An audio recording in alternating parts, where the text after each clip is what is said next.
Pete Moore, Gun Mart TV. Practical shotgun. I was shooting practical shotgun back in the 1980s. That's how old I am. And I don't shoot anymore because I'm old now. But I've watched the sport develop, and in any sport, any pastime, equipment changes. Back in the day, it was all pump actions with very few semi-autos. Today, it's the complete reverse. There's virtually no pumps. They're around, people don't really use them. And now people are starting to build guns from factory rather than to custom smiths for competitions such as practical shotgun, 3-gun matches, which are very popular in the States and also over here. And this is the 940 JM Pro Mossberg semi-auto. JM stands for Jerry Miculek. He's an American competition shooter, big into 3-gun. His daughter competes as well.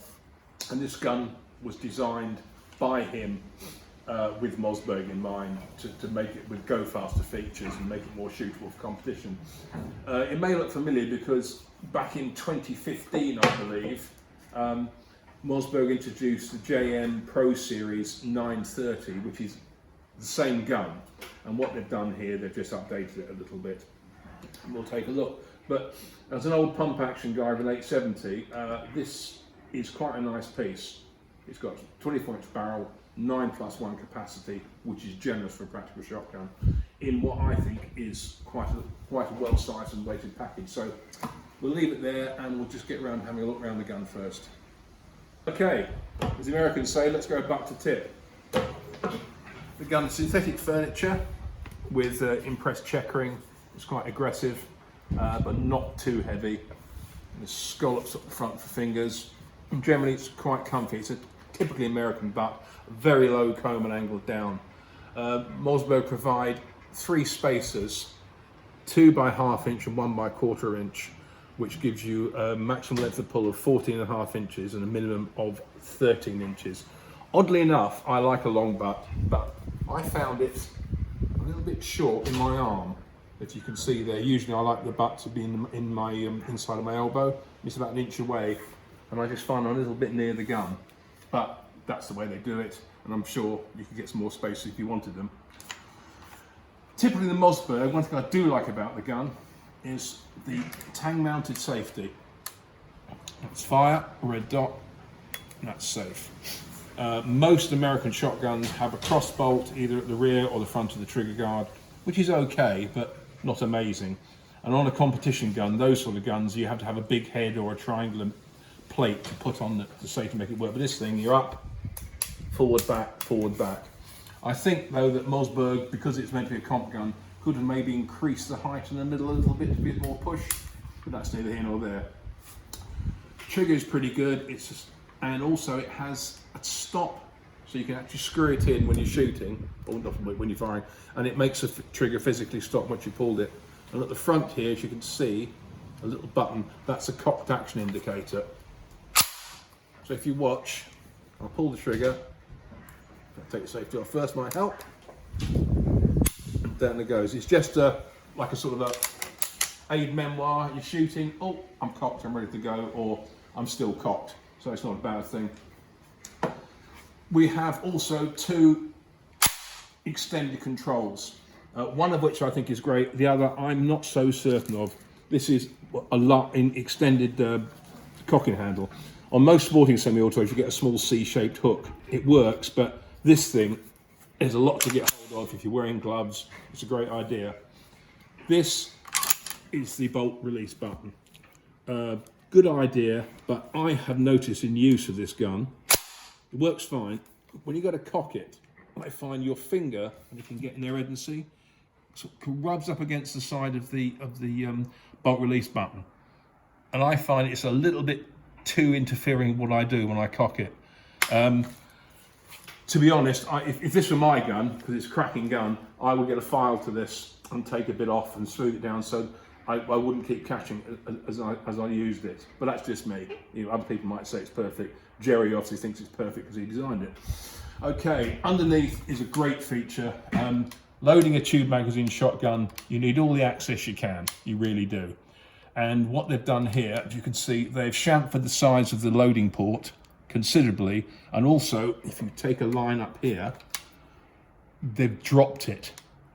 So I won't load up one here, but you get in there, and there's a lot more access to get the rounds in. The reason they've done this is for a thing called quad loading. Quad loading, I believe, was designed by Miculek's daughter, who's a competition shooter too. And with the correct ammunition rig, it's not from a belt, it's like a block of rounds held in a carrier, and you can pick 4 rounds off at a time, put them in your hands like that, but 2 on 2, and turn the gun over and slide it in quickly. So rather than, it's almost like sliding 1 round in, but you get 2 in at the same time.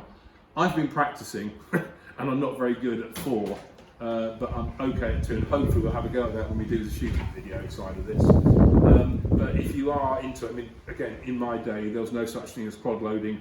Everybody shoved the ammo in their pockets or in old style cartridge belts, and you had to pull them out one at a time. So it seems to me like a good idea, and I've seen Miculek's daughter do it on video, and it's as slick as you would not believe. It's excellent.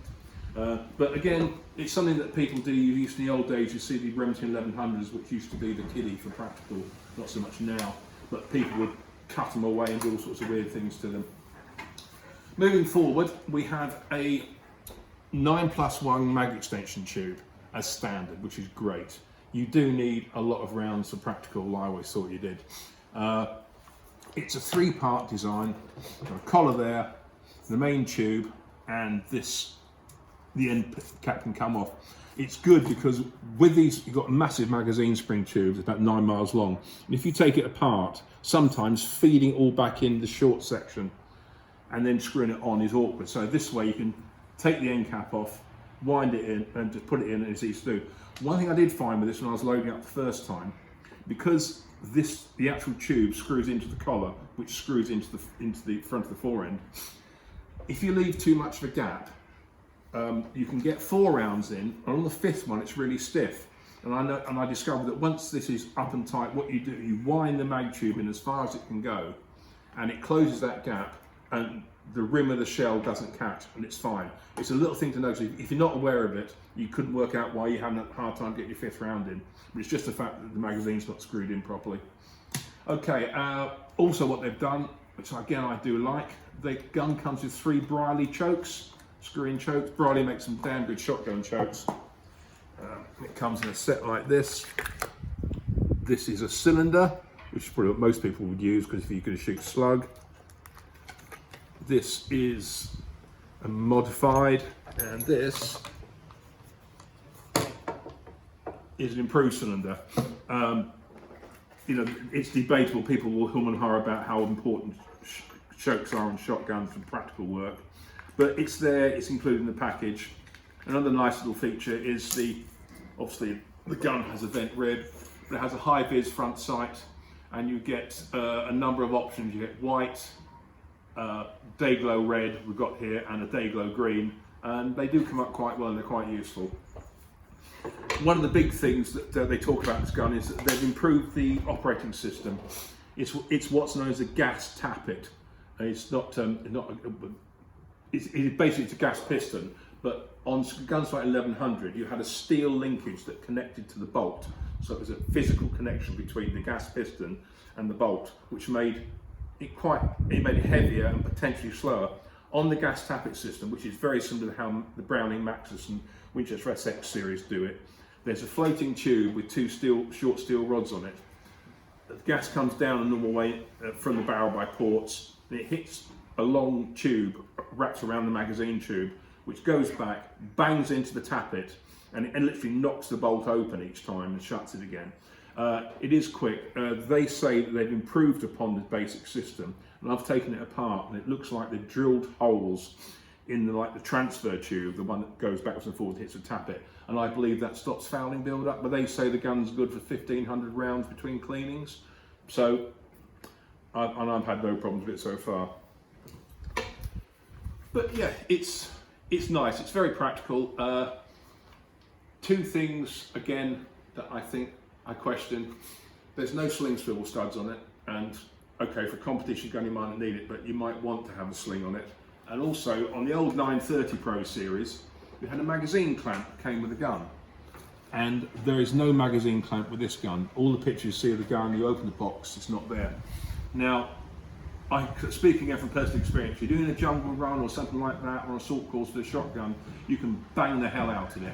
And if you smack that mag tube too hard on something that's solid, then you can dislocate it or move it off. And I just think that they've gone all this way and they haven't put a barrel clamp on, which I find a little bit annoying. But then again, perhaps it's the modern thing, we don't need barrel clamps. But again, it wouldn't stop me buying the gun, but I'll go out and buy a barrel clamp with it. And the final thing is the receiver is drilled and tapped for scope base. Quite common on American guns and European guns.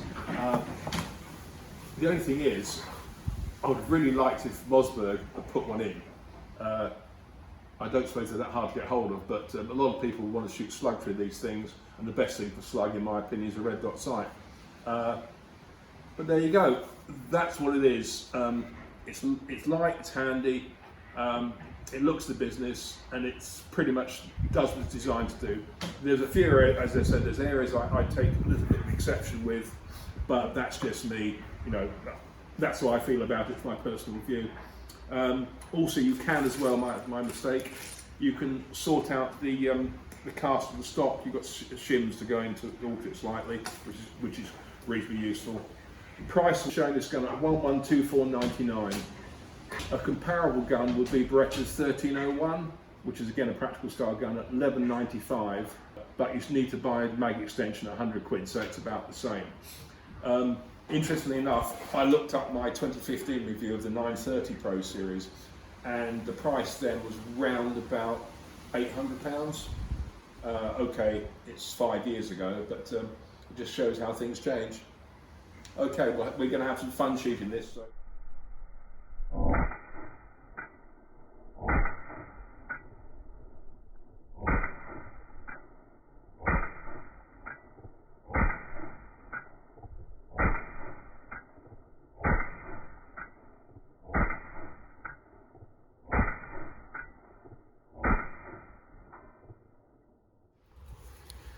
Okay, we're going to look at a twin load. If you look, Ed will show his hand, that's how the round should come out the carrier. So literally one acts like a plunger and pushes the second one in. So let's have a look. Okay, up you come. See that? Slick as you like. The gun, as you can see, is taken out the shoulder, then reversed onto the shoulder. So the beauty of it is that every time you load one shell with a twin load, you're loading two. So it's quicker, but obviously you've got to position the shells in your hand first, which is why you have a shell carrier, because it wouldn't work from your pocket. You take more time putting the bloody things in your hand properly than you do actually using it. It's all experimental. Ed's got 4 rounds in his hand. You can see there's 2 and 2. So in theory, he slides the first 2 in and then the second 2 afterwards. Okay, mate, take it away and best of luck. Oh, you swish bastard. Excellent.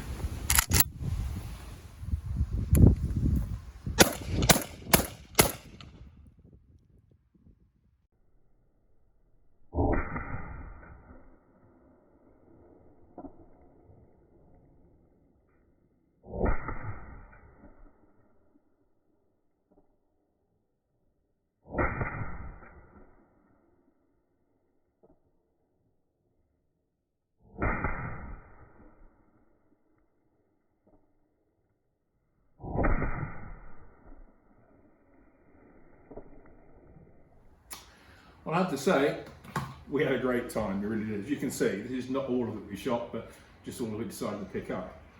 Despite my small niggles on the gun, which are very small, I had a great time with it. It was pretty reliable. The only thing it didn't like very well was 21 gram, which didn't surprise me, but it shot 3-inch number 3s, 2 3/4 clay loads, game loads, and really everything. It was a really reliable gun. It didn't get too hot, surprisingly enough. Controls worked well. The only thing I did notice that very occasionally the mag tube would unscrew. Then again, the amount of ammo we put through it consistently is not surprising. A barrel band clamp would have sorted that, but what I did after was just give it a little tweak, and occasionally it was fine. Chokes, so the improved cylinder wasn't too bad. I think for the bird shot, I'd have put probably the modified in there. This is a little bit tighter, I believe. But overall, it was good fun. It took a hammering. I'd happily take this on a practical shotgun course all day long and fill it full of lead. And as you can see from our video, we had a lot of fun shooting it, and I really hope you enjoy that bit, because that's what practical shooting is all about, having safe fun. So I'll see you later.